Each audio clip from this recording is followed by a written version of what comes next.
Ty si sa pokúšal dostať cez naše okno. Naše Makrovin Safe, bezpečnostné okno, nepodarilo sa ti to. Čo na to povieš?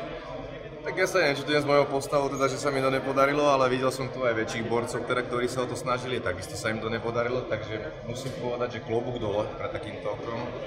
Musím povedať, že by sa mi také okno hodilo do môjho nahrávacieho štúdia, keďže nemám to tam až nejaké extra zabezpečené, čo by som teda nemal hovoriť, radšej aj nepoviem, kde to je. Ale musím povedať, že to je veľká pecka a neviem teda, že koľko by nám to trvalo, keby sme sa cez to okno dostali, možno keby sme mali nejaké väčšie nástroje, tak by sa nám to možno aj za nejaký možno hodinku aj podarilo, ale tým, že väčšinou tí lupiči nechodia s veľkými nástrojmi, chodia iba s takými menšími nástrojmi, takže bola to dosť veľká záberačka a keď sa pozerám na to okno, tak moc sme ho ani nejak nepoškodili, takže naozaj musím povedať, že to sú naozaj kvalitné. Okay.